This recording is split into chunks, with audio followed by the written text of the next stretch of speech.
You know, behind every great leader, there's usually someone they trust with the really tough stuff, the dangerous secrets, someone who just sees the world a little differently and can handle burdens that others, well, just can't. Today, we're diving into the story of one of those men from early Islamic history. The Prophet Muhammad, peace be upon him, faced threats from all over. But the most dangerous threat wasn't some big army on the horizon. It was the hidden enemy, the one inside the community. So who could he possibly trust with a secret so explosive it could tear everything apart? The man's name was Hudhayfah ibn al-Yaman. Now, you might not hear his name as often as, say, Abu Bakr or Umar, but he was entrusted with something they weren't told. So what was it about him? What made Hudhayfah the perfect person to keep this secret? Well, it really all comes down to his unique philosophy.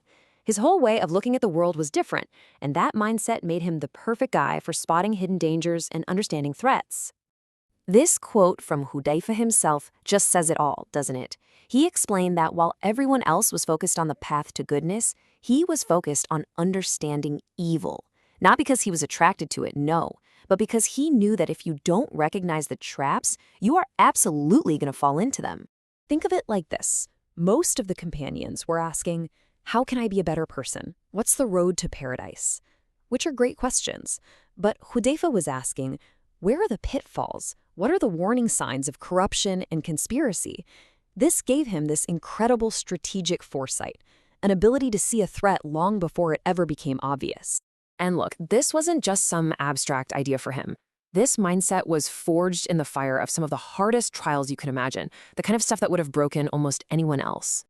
Just picture the scene, the Battle of Uhud. It's pure chaos, fog of war, total confusion. And in the middle of it all, a group of Muslim soldiers mistakenly attacks an old man, thinking he's the enemy. And Hudhayfah watches this happen in absolute horror, screaming this desperate cry, because that man is his own father. But the sound of the battle just swallows his voice. His father is killed by his own side. The soldiers are mortified. But Hudhayfah's reaction is just extraordinary. There's no rage, no demand for revenge. And later, when he's offered the blood money for his loss, he gives every single coin away to the poor. Standing there, over his father's body, killed by his own brothers in faith, this is what he says to them: "May Allah forgive you." That one moment revealed a depth of character, a level of self-control that was just on another level. And you can be sure the Prophet took notice. And then you have the Battle of the Trench, another impossible mission. It's freezing, the wind is whipping through the camp. Everyone is exhausted, starving, and frankly, terrified. The Prophet asks for a volunteer to sneak into the enemy camp. Absolute silence. He asks again, still nothing. Finally, he looks straight at one man and says his name.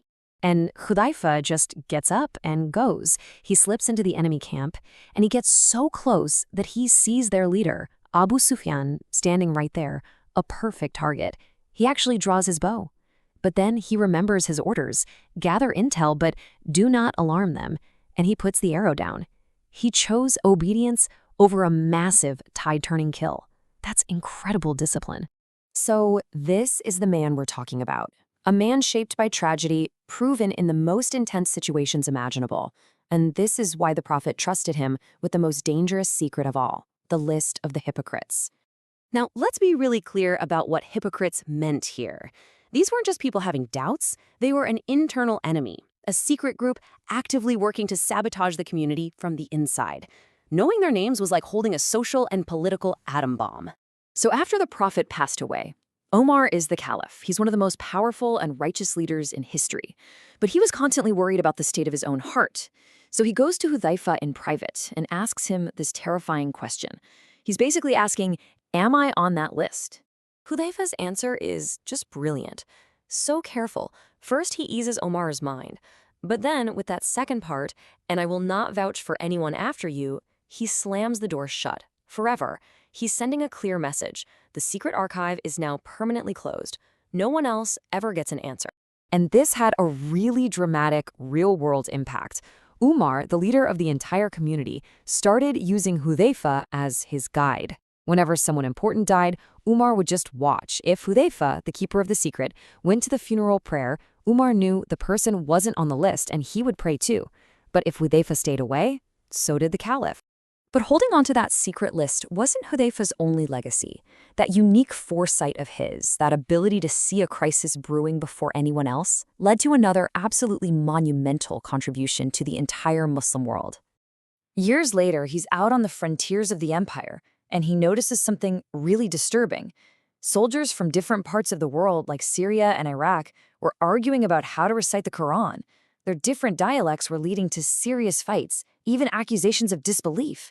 He saw the tiny sparks of a massive fire.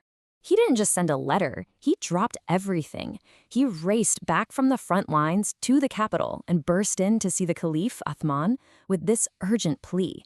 He saw the big picture, the historical danger, and he knew they had to act fast. And here's the incredible result.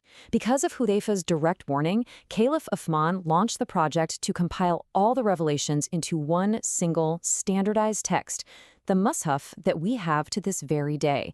Hudhayfah's vigilance literally helped preserve the sacred text for all time.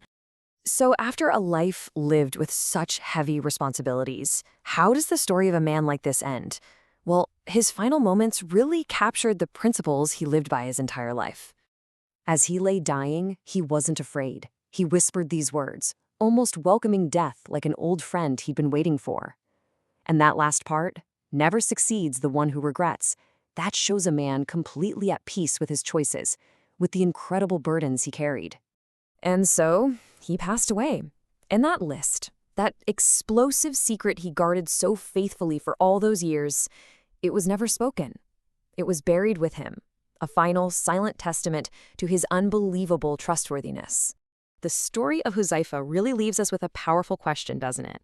In our own lives, in our own communities, what does it take to have the courage to study not just what can go right, but what could go wrong, all in order to protect what we value most? What does it take to be the one who sees the threat that everybody else just overlooks?